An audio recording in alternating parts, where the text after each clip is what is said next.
রবীন্দ্রনাথের কবিতা জুতা আবিষ্কার অবলম্বনে আরবানার ছোটদের একটা ছোট্ট নিবেদন।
মনে রেখো, আমার পায়ে ধুলো লাগার সমস্যা সবার উপরে।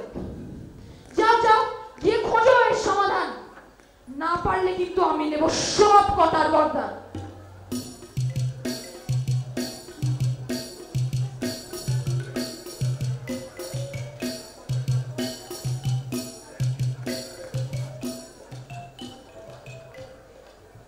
ছি ছি, এদেরকে সব আমি দিয়ে এত করে টাকা, কোনো কাজের নয়, মাথাগুলো সব একদম ফাঁকা।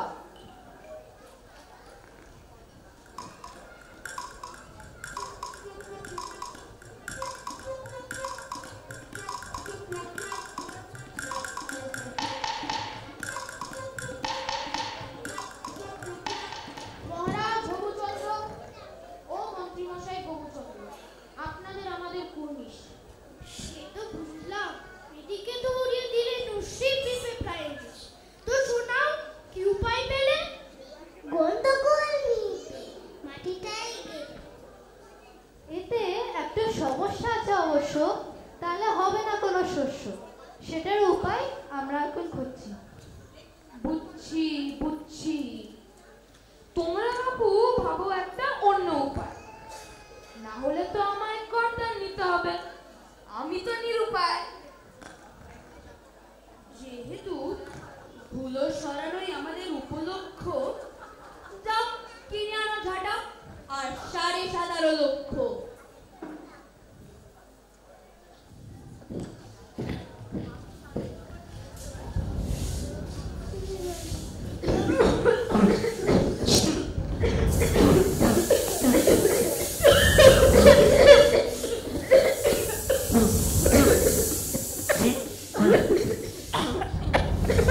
খড়িতে ধুলো দূর, সবার হলো ধুলায় ভরপুর।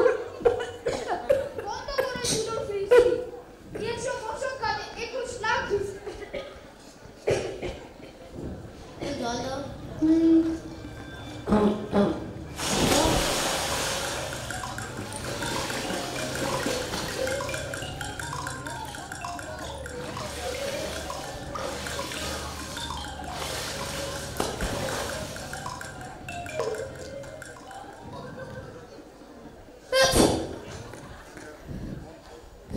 ভিস্তি নিল সব জল, মিষ্টি কিংবা নোনা।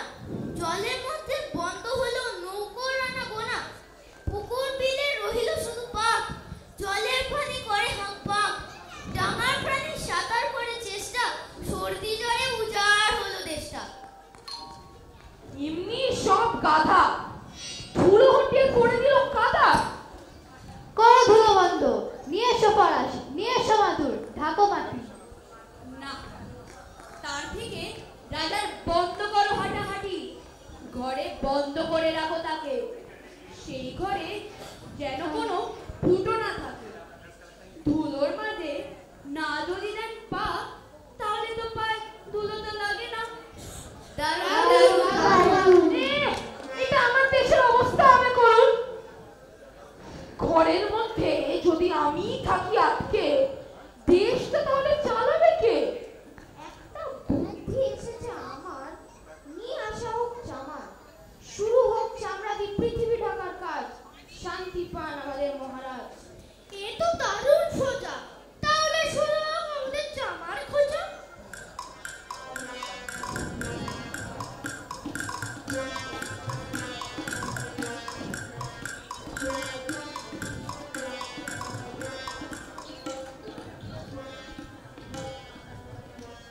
এরা তো সব বলে দিল হেঁকে, তো এত চামড়া পাবো কোথা থেকে?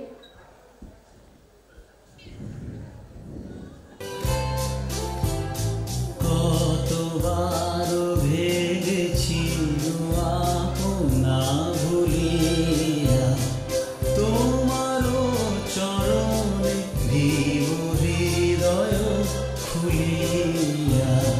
কতবার ভেবেছি আপনা ভুলিয়া। অভয়দের তো বলি একটা কায়দা, শুনি তাতে আমাদের কি ফায়দা? পৃথিবীটাকে পুরোনা ঢেকে রাজার চরণ দুটি যদি মরিয়া একে একে